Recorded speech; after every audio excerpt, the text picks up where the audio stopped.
unreasonable fear or unjustified acceptance that the fight is over, leading to unnecessary suffering and death. There are new COVID-19 cases in North Texas, and it is spreading fast. Declaring a state disaster. Fort Worth Mayor Betsy Price is expected to announce a stay-at-home order. Постарите луѓе се особено ранливи на вирусот. Dallas County will move to a safer at home order.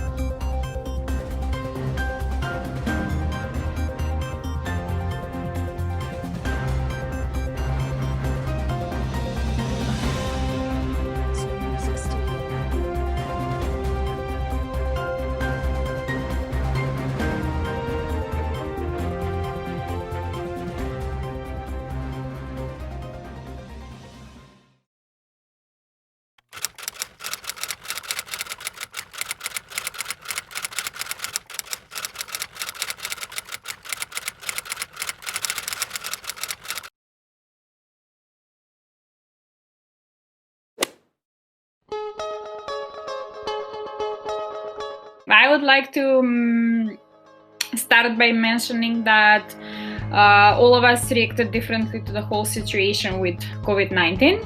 People can be bullied because of it, especially kids, right? You know, adults not so much, but kids can be bullied. Oh, ew, she's got cooties, she had COVID. Oh, ew, I'm not gonna sit next to you.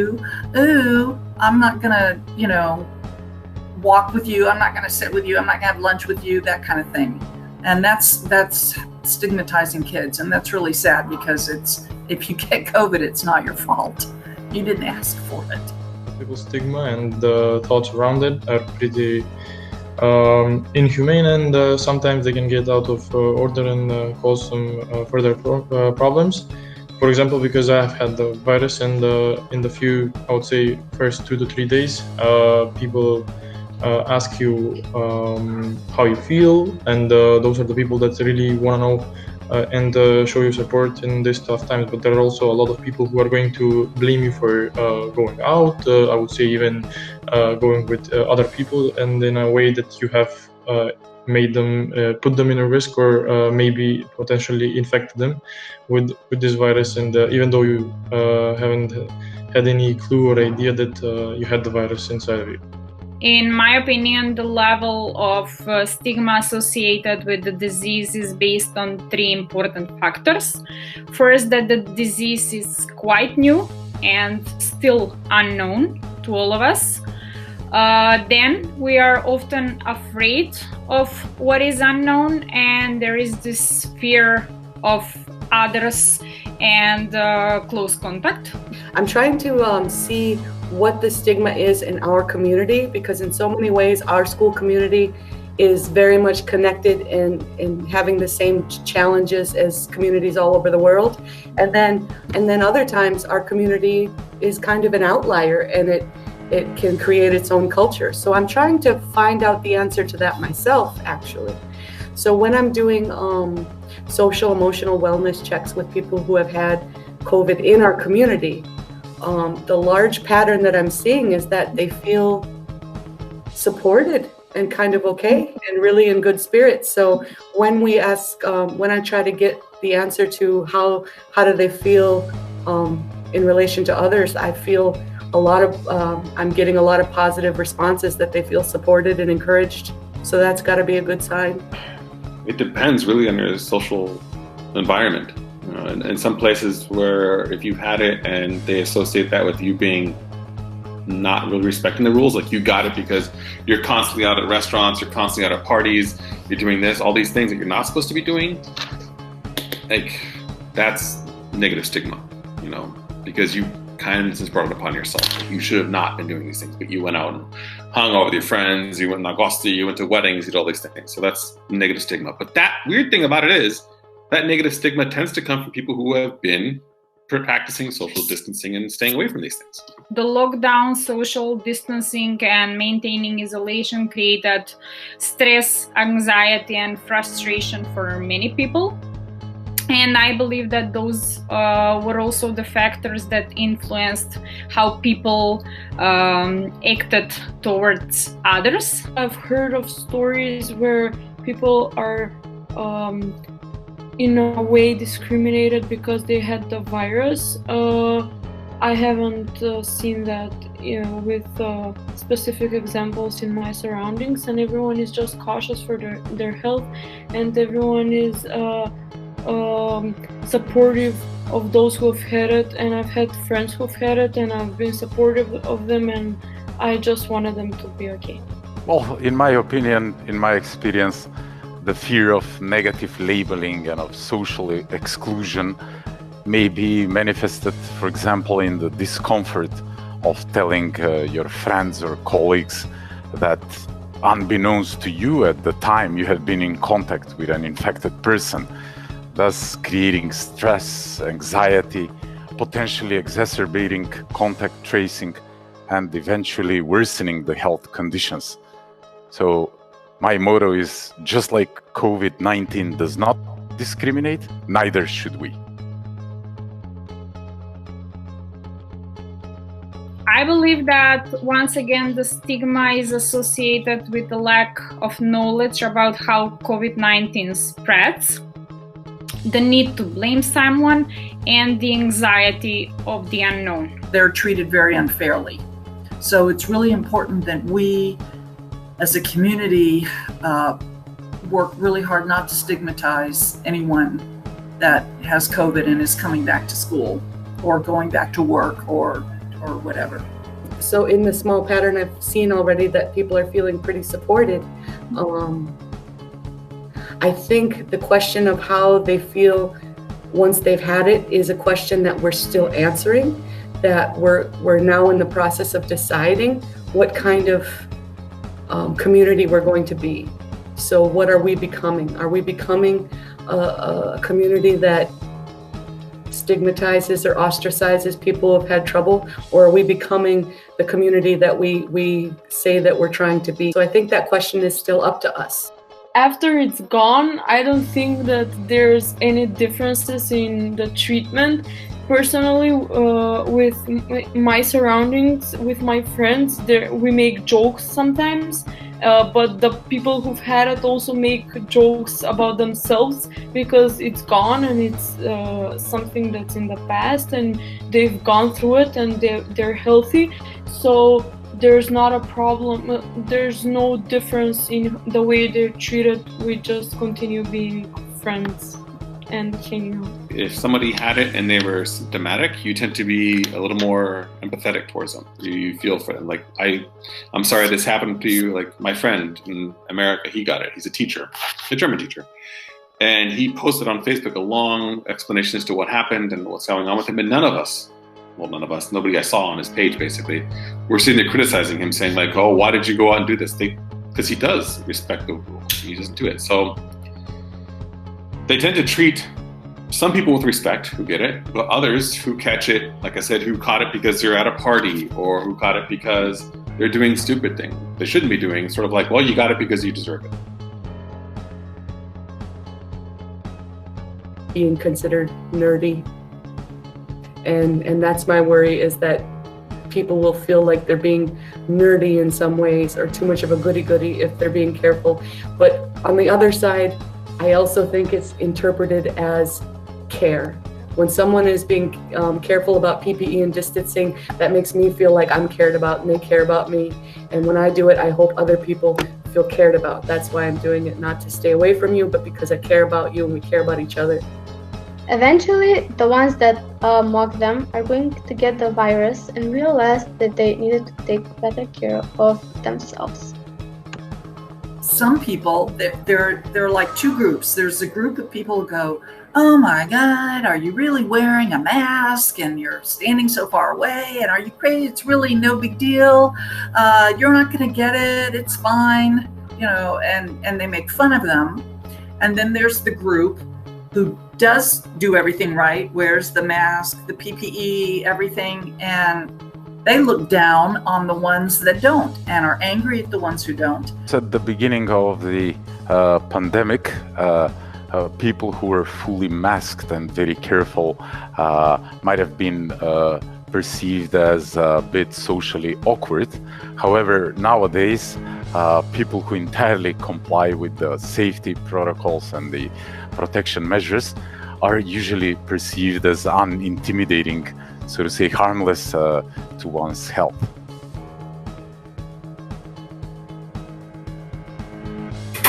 For me, here at school, basically we have to be the health police.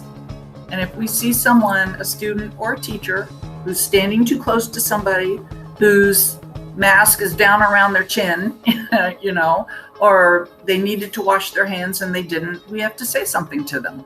We have to call them out and say, oops, push your mask up. You need to go wash your hands, walk away. You're too close. And sometimes, borders, you have to say that over and over and over again to the same people. And it's hard with the little kids here at school, because what do they want? They don't want to be apart. They want to be together. We're human beings. We all want to be together, right? But it's very hard for them to understand why they need to wear a mask, why they need to stay away from each other, why they need to wash their hands. But I have to say, I think Nova's doing a great job. In contrast to the previous category of people who comply with the requirements, the ones who don't are definitely perceived as potentially dangerous to one's health, thus eventually leading to further social distancing or even alienation. What I've seen and witnessed is that when people are not very careful, the first response I see from people is to worry about them. Are you taking care of yourself? That you're important and you're worth protecting. On the other side, I see part of our school community really trying to be good to each other and kind and compassionate. So I see people not really saying anything, not really saying, ooh, So when not saying anything happens, I think what happens is that gets pushed down into inside and just stays inside, and that kind of contributes to this glob of general anxiety and frustration with this year, with 2020. I think that just goes into that ball of negative feeling when they see people not being a little careless. We should use proper language. We should always make sure that we educate ourselves and that we have access to the right information so we can easily educate others around us. It's our responsibility, besides the fact that we need to stay at home and wear our mask and practice all those relevant measures. I feel very sad that at the beginning, I felt very sad that I couldn't see any of my friends, couldn't see anybody, like my grandparents, my cousins, nobody. And it's just, but now I'm more stable and I feel a little bit more normal because I had time to react to everything.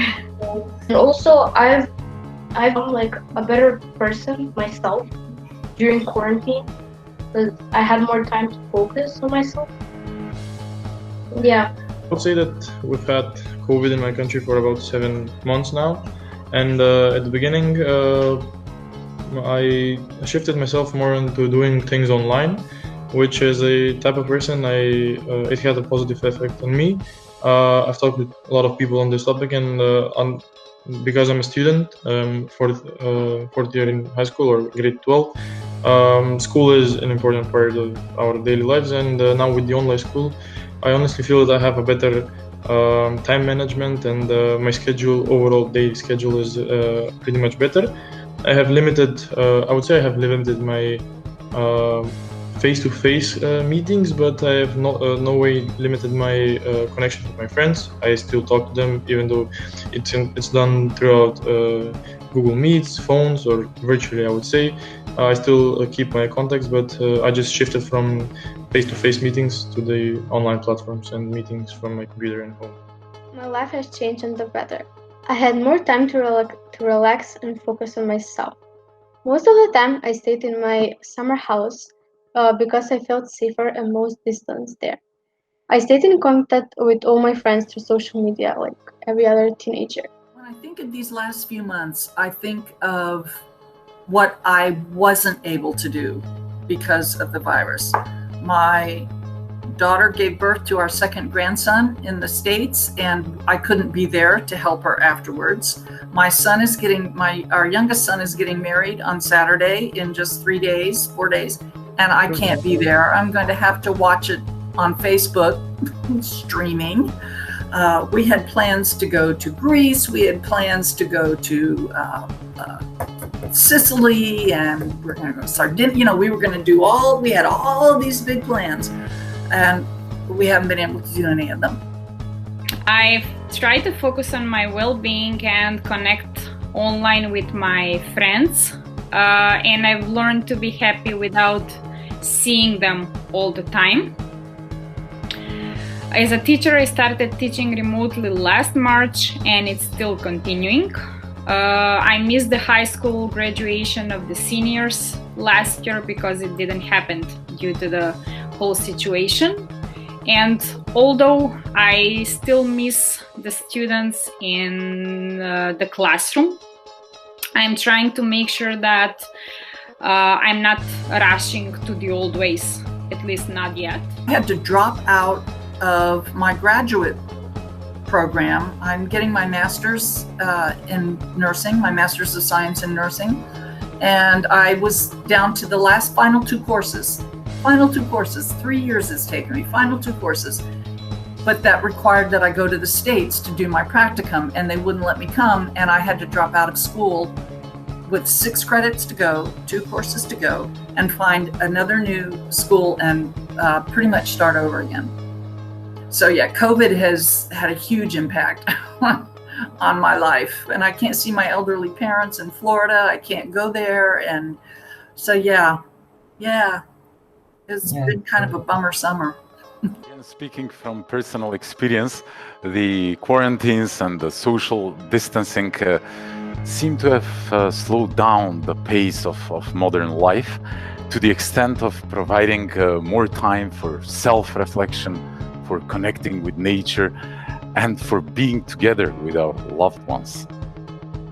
But when I really sit and think about this question of how has life fundamentally changed, I think it's changed so much about what we are here to do, caring about each other, teaching and learning. The ways that we know that that's working and that it's happening, that fill us up like, yes, we're here for this purpose. We get that from the feedback of others. All of my activities have to be conducted from home. School is from home and other extracurriculars, and I feel more restricted. I feel at the beginning of the pandemic I needed some time to adjust, especially with some of my activities like exercising, and to adjust to the online school system. And but right now I've adapted because it's been a while, and even though it's different and even though there are a lot of downsides to it, I try to ignore them since I can't do anything about them, and I try to accept what it is. I love my job, that's important, but I really miss being around people.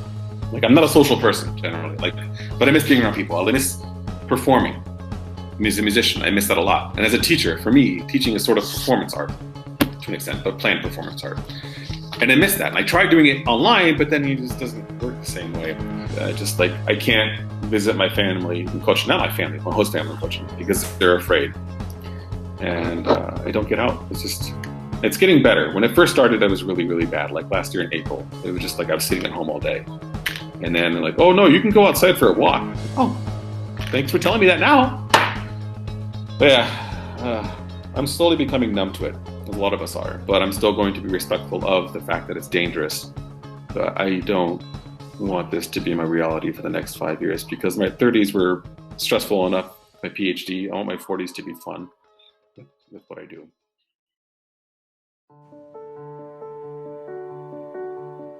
But let's not forget that everything will go back to the way it was.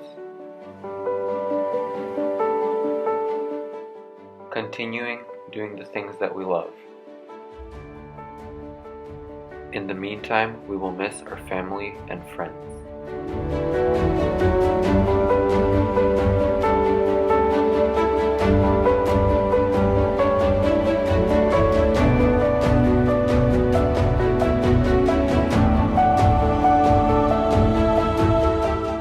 But let's not forget that we're all in this together.